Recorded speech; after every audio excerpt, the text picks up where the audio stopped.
Et salut tout le monde, c'est Dorian et on se retrouve aujourd'hui pour une toute nouvelle vidéo sur Dorian Talk. Et après cette pause qui a été un petit peu longue de plus de 5 semaines pendant laquelle j'ai pris des vacances, on va pas se mentir, j'ai été voir Jennifer en concert.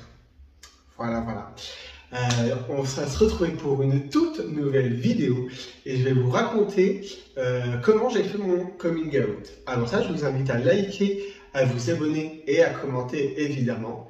Et on est parti. Alors du coup, comment ça s'est passé? Alors, comme toujours, je suis très mauvais en date, mais j'avais 17-18 ans. Ça faisait une petite année que, oui, j'avais 18 ans parce que ça faisait une année que je vivais seul. J'étais plus très bien. J'étais arrivé au moment où je sentais qu'il fallait que ça sorte et il y avait un moment où ce secret que certains peuvent avoir était trop lourd à porter pour moi et il fallait que j'en parle. Quand je dis il fallait que j'en parle, c'était surtout au niveau de ma mère et de mon beau-père. J'ai perdu mon papa il y a plusieurs années, donc c'était au niveau de mes parents, de mon frère, ma soeur et ma grand-mère. J'étais très proche de ma grand-mère, je le suis toujours d'ailleurs. Et pendant cette petite période d'un an où j'étais vraiment pas bien, ben, je ne lui répondais plus au téléphone, je répondais plus à ses messages. Et en fait, j'étais plus capable d'affronter ma famille, que ce soit par téléphone, par message, et encore moins en vrai. Se passe une période un peu sombre où je vis la nuit, je sors pas de chez moi en dehors pour acheter de quoi manger, je sors plus les poubelles ni rien, donc vraiment grosse période où je suis pas bien.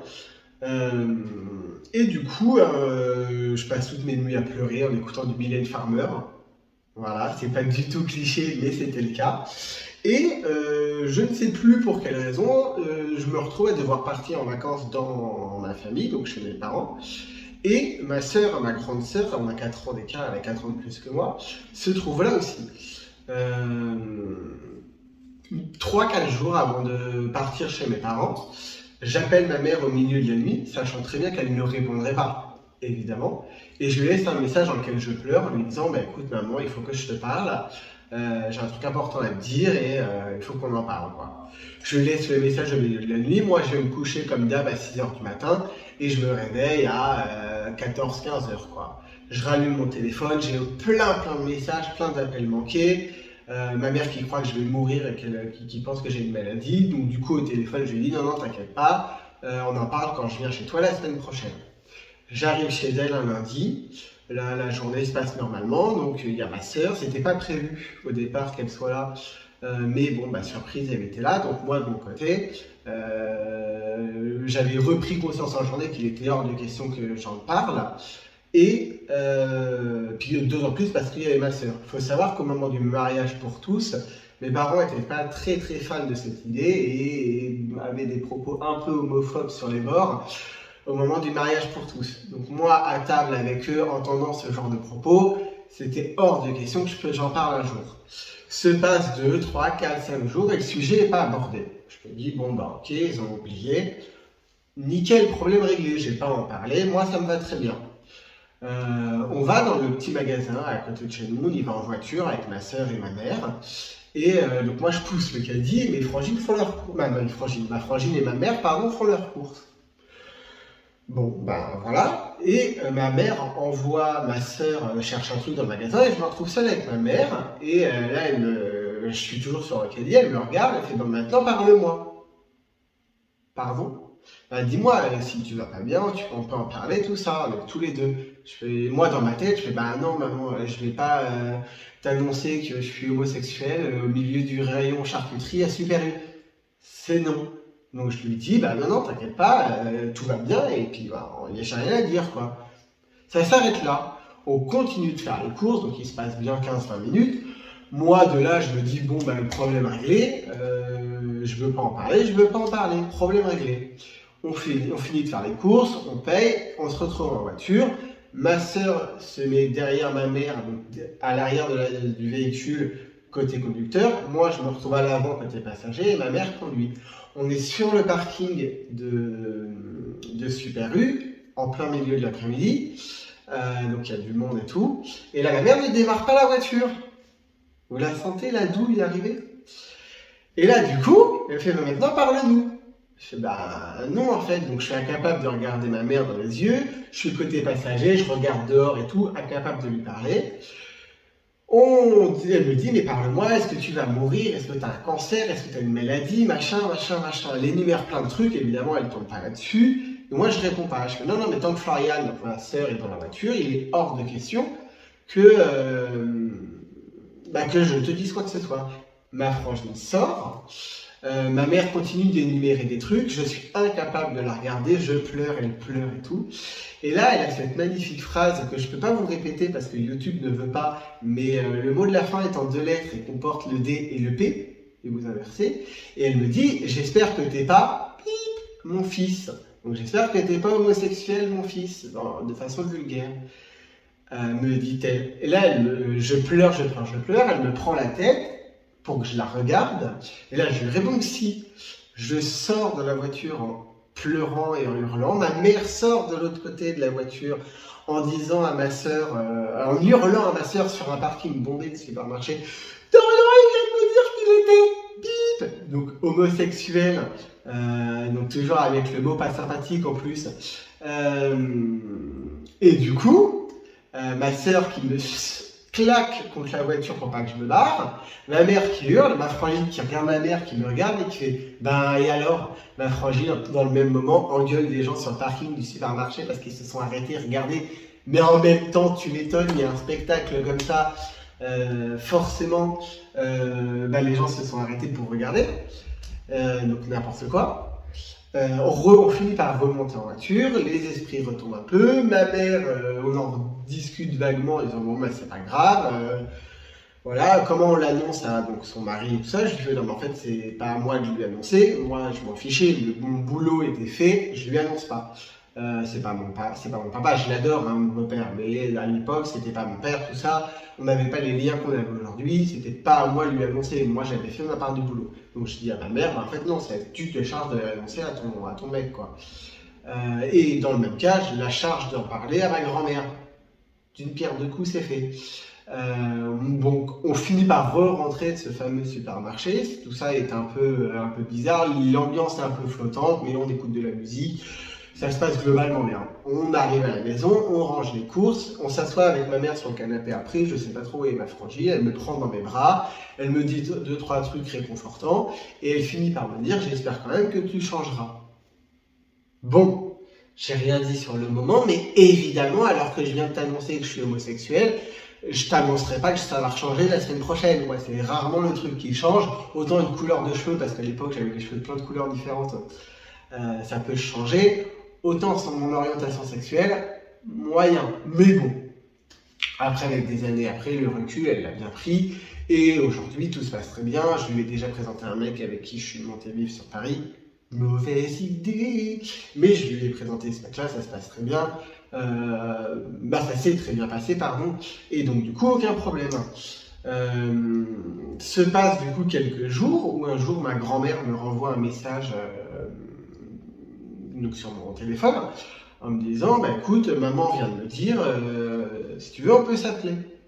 Du coup alors que j'ai pas eu de contact avec ma grand-mère depuis 4, 5, 6 mois alors qu'à l'époque on s'appelait plusieurs fois par semaine, on s'appelle et en fait on a une conversation tout à fait normale. On ne parle pas de ce sujet-là, et en fait, en fin de conversation, elle m'a dit comment lui avait annoncé ma mère, et elle fait moi, il n'y a aucun problème, je t'aime, et ça ne change rien à nos relations, et voilà, c'est même dommage, entre guillemets, que tu aies peur de me l'annoncer, parce que il était évident que je le prendrais bien. Ma grand-mère, pour la petite anecdote, a fait mai 68. Ma grand-mère, quand elle était jeune, était à poil, les nichons à l'air en cap d'agde avec son mari. Ma grand-mère est hyper ouverte d'esprit, et je l'aime plus que tout au monde, quoi. Ma grand-mère, c'est l'amour de ma vie, quoi. Donc du coup, elle l'a hyper bien pris et tout. Donc pareil, mes frères et sœurs n'ont pas eu de problème avec ça. Donc hormis la réaction de ma maman qui au départ était un peu délicate, je dirais, mais parce que j'avais bien caché mon jeu, pensant totalement que j'étais hétéro, j'avais très bien caché mon jeu. Donc il y a eu aussi la grosse surprise de mon fils est homosexuel. Il y avait ce... Je pense que si je n'avais rien dit dès le départ sur ma sexualité, il n'y aurait pas eu de problème à l'annonce. Là, j'avais tellement fait en sorte que mes parents me croient hétéro, qu'au moment où je finis par craquer et leur annoncer mon homosexualité, ça ne pouvait que pas bien se passer, parce qu'on passait d'un extrême à un autre. Donc c'était compliqué, quoi. Mais ouais, avec le recul, de toute façon, il fallait le faire, c'est normal. C'est normal. On ne devrait pas avoir à le dire, mais vous comme moi, vous savez très bien que ça en devient une étape. Et après, parce qu'on ne fait pas qu'un seul coming out de manière globale, après, j'ai jamais eu trop de problèmes à en parler, que ce soit au travail, quand on évoque nos conjoints, les enfants, ce genre de choses-là. Moi, ça vient généralement dans la conversation. J'ai certains collègues avec qui on parle ouvertement de sexualité, donc forcément, quand des collègues hétéros parlent de sexualité et que moi je parle de sexualité, tout de suite on se rend compte que je suis homosexuel. Mais ça se fait assez naturellement et j'ai assez peu eu de problème avec ça. Il y a toujours 2-3 personnes qui sont réticentes, mais en même temps on les emmerde. Donc ceux qui sont pas contents, en fait c'est pareil, même combat. Mais c'est vrai que hormis ma maman, où ça a été un peu compliqué au départ, ça s'est passé. J'ai ma tante, qui est la sœur de ma maman, à qui, quand ma grand-mère lui a dit, en fait, le savait déjà, et pour elle, c'était pas une surprise. Du coup, ça m'a fait trop rire. Mais voilà. Donc, en gros, sachez que vous, par contre, s'il y a des plus jeunes qui regardent cette vidéo et que vous n'avez pas fait votre coming out, rien ne vous oblige à le faire. Il faut le faire quand vous êtes prêt. Personne ne peut vous obliger à le dire. Bon, ça serait bien que tu le dises. Ne subissez pas votre entourage, vous le dites quand vous êtes prêt, vous le dites quand vous en avez envie. Vous n'êtes pas obligé de faire une annonce à tout le monde en même temps. Vous pouvez, si vous avez un meilleur ami, une meilleure amie, un frère, une sœur, dont vous êtes proche, un oncle, une tante, une grand-mère, quelqu'un dont vous êtes proche et dont vous avez confiance, le dire à une seule personne d'abord, et vous aurez déjà le truc de c'est sorti, je me suis libéré. Moi, officiellement, après le boulot, le travail, c'est encore autre chose, mais dans mon cercle familial, vraiment, je l'ai annoncé qu'à ma mère, et ça a fait le tour après. Et je me suis dédouané ouvertement en disant, je le dis pas aux autres, c'est tu le dis à ton mari, ma soeur étant là, du coup elle était là, mais tu le dis à ton mari, tu le dis à ta grand-mère, je suppose, je me souviens plus, et je suppose que c'est ma maman qui l'a annoncé à mon petit frère, parce qu'on vivait il vivait déjà plus à la maison, je crois. Mais en tout cas, il n'était pas là ce jour-là. Et c'est pas moi qui lui ai annoncé, donc c'est certainement ma mère. Donc moi, je me suis chargé de le dire à une seule personne, j'ai libéré ce truc-là, et c'était fait. Et malgré la réaction excessive de ma mère, et qui n'était pas forcément la bonne, mais en même temps, je ne peux pas lui en vouloir, parce que quand on se prend ça dans la tronche, en fait, aucun parent n'est préparé à ça. Du coup, il n'y a pas de réaction qui est idéale. Moi, aujourd'hui, la réaction sur le départ n'était pas la bonne, mais au final, aujourd'hui, ça fait 8-9 ans. Putain, je suis vieux, parce que je vais avoir 27 ans cette année. Ouais, je suis vieux. Mais au final, la réaction qui n'était pas forcément bonne, aujourd'hui, 10 ans après, j'ai aucun problème. On parle très ouvertement de cul dans ma famille. J'ai eu aucun problème à leur présenter le mec avec qui je suis allé vivre à l'autre bout de la France quand j'avais 19 ans. Il ne faut pas faire ça, on se connaissait depuis 15 jours et c'était une catastrophe, mais c'est un autre débat. Voilà, mon beau-père, aucun problème, mon frère, ma soeur, aucun problème, ma grand-mère, pareil. Donc trouvez une personne de confiance à qui vous pouvez le dire, voyez comment ça se passe et déjà vous allez vous libérer de ça. Après, il y a des structures comme le refuge, vous pouvez aller aussi en parler dans les structures dont je vous ai déjà parlé, LGBT, dans lesquelles vous pouvez aller faire des tests, demander la PrEP, récupérer des préservatifs, du gel, tout ça. Il y a des psychologues, tout ça. Donc si c'est pour vous quelque chose qui vous pèse, parce que vous ne savez pas trop comment aborder ce truc-là, vous pouvez aller en parler avec des professionnels. Ils font généralement aussi dans ce genre de centre des ateliers autour de la sexualité et de l'acceptation de soi et ce genre de choses. Ça peut aussi vous aider d'aller rencontrer des gens si vous êtes un petit peu seul comme je l'étais à l'époque. Vous pouvez aller discuter dans ce genre de groupe où il n'y aura pas de jugement et où vous allez pouvoir vous rendre compte que d'autres personnes sont dans le même cas que vous et vous entraider entre vous. Ce qui peut être une super nouvelle. Moi, si vous avez besoin, mon espace commentaire est ouvert, j'ai mes DM ouverts sur mes différents réseaux sociaux, on peut en discuter. Mais voilà, il y a des structures qui peuvent vous aider et trouver une personne de confiance à qui vous pouvez en parler, Et ça sera déjà une première étape. Ça sert à rien de réunir 50 personnes en même temps pour pouvoir faire l'annonce.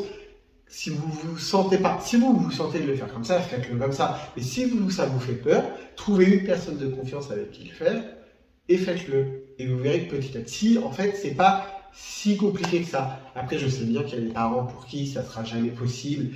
Et là, voilà, ça sera toujours compliqué. Donc là, bah, faites le mieux pour votre sécurité, clairement. Mais voilà, c'était un petit peu la folle histoire de mon coming out. Dites-moi en commentaire, vous, comment vous avez fait le vôtre, si ça s'est bien passé, si vous avez des petites anecdotes à ce sujet-là. Et je vais vous remercier d'avoir été jusqu'au bout de cette vidéo. Je vous invite à liker, à vous abonner et à commenter. Et je vous fais des bisous. À très bientôt. Ciao!